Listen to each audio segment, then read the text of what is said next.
त्याचं परफेक्ट प्रमाण मी तुम्हाला या रेसिपीमध्ये सांगणार आहे. तर चला सुरू करूया. तर आता जे काही प्रमाण घेते ना मी ते या वाटीने घेते. 1 वाटी रवा घेते, 1 वाटी तूप घेते. तुपाचं प्रमाण हवं असेल तर तुम्ही करू शकता, एकतर अर्ध करू शकता किंवा पाऊण वाटी करू शकता, हे लक्षात घ्या.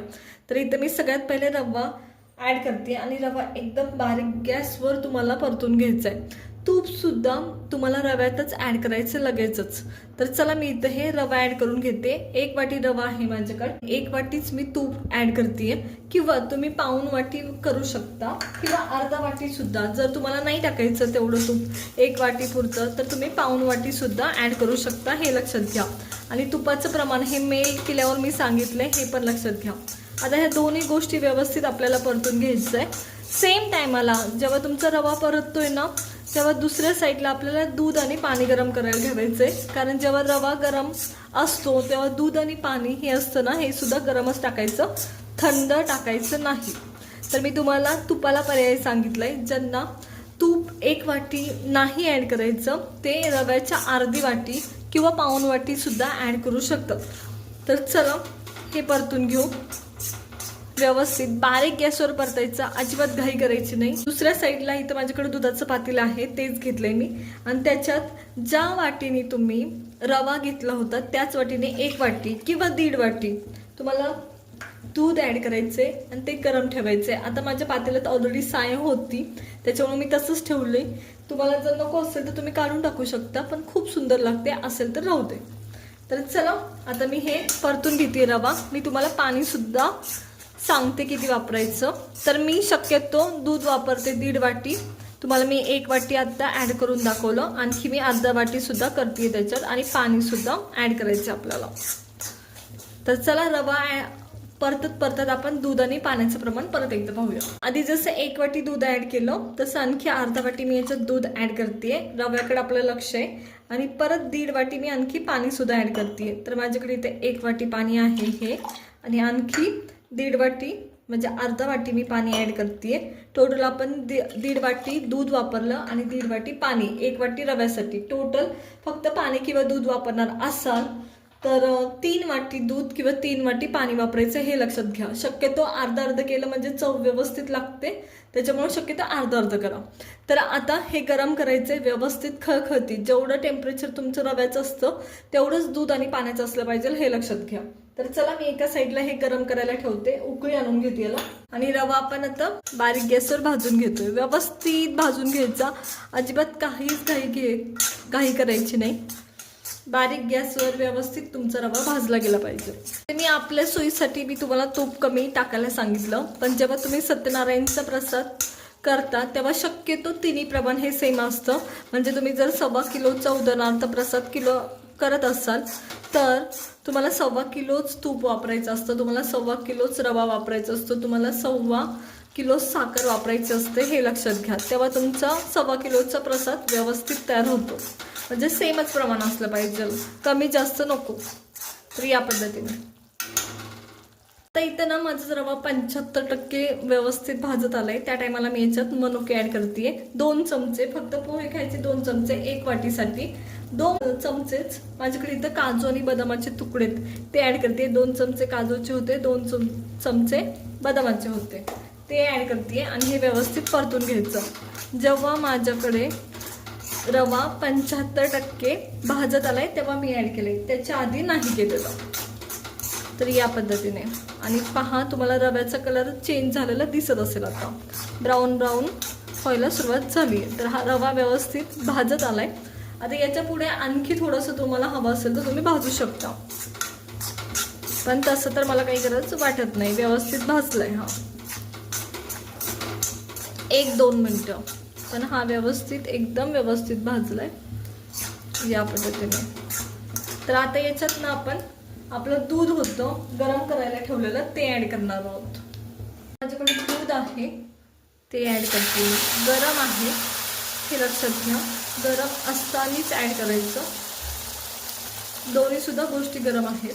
तर मी हे सगळं दूध आता ॲड करते. आणि अंगावर येतं बरं जेव्हा तुमचा रवा खूप गरम असतो तेव्हा, त्यामुळे काळजीपूर्वक. तर हे मी हलवून घेते. लगेच हलवलं पाहिजे नाहीतर गाठी होतात, हे पण लक्षात घ्या. या पद्धतीने हे हलवून घ्यायचं. आणि बारीक गॅसवर हा रवा आपल्याला हलवून घ्यायचा आहे या पद्धतीने. एकदम गॅस बारीक करायचा म्हणजे व्यवस्थित होतं. दोन्ही पण गोष्टी ह्या खूप गरम होत्या हे लक्षात घ्या, खूप जास्त. या पद्धतीने आता याची एक वाफ काढून घ्यायची आपल्याला व्यवस्थित. ताट झाकते आणि 1-2 मिनिटं, जास्त नाही, फक्त 2 मिनिटं याची वाफ काढून घ्यायची. तर वाफ काढून झाली आहे, मी साईडला काढून घेते. 2 मिनिटापेक्षा जास्त काही गरज नाही. आणि तुम्हाला तूप दिसत असेल साईडनी सुटलेलं, हे तुमचं योग्य शिरा झालं ह्याचं उदाहरण आहे. तर हे परत एकदा मी हलवून घेते. खाली चिटकू द्यायचं नाही शक्यतो.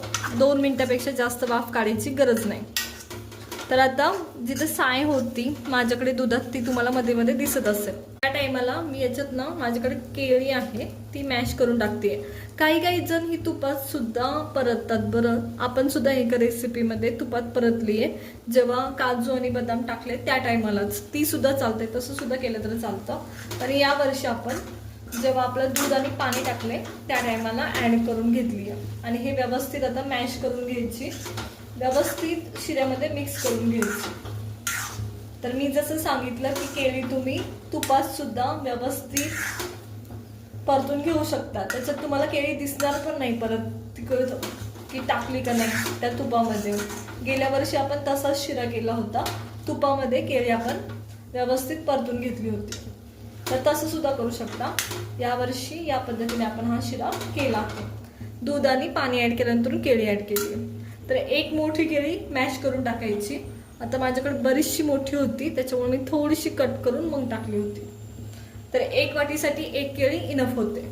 केळी टाकल्यानंतर ज्या वाटीने तुम्ही रवा घेतला होता त्याच वाटीने साखर टाकायची. 1 वाटी साखर.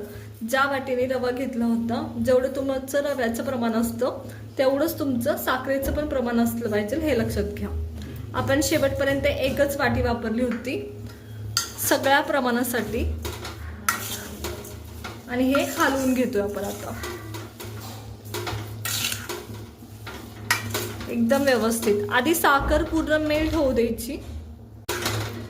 1 वाटी साखर आपण घेतली होती. आणि आता परत एकदा तुम्हाला ताट झाकायचे आणि एक याला वाफ काढून घ्यायची. परत एकदा ताट झाकते आणि 5 मिनिटं बारीक गॅसवर याला वाफ काढून घ्यायची.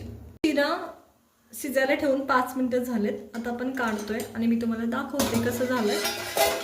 तर पूर्ण साईडनी तूप सुटले, तुम्हाला दिसत असेल. तर हे योग्य शिरा तुमचा तयार झाला.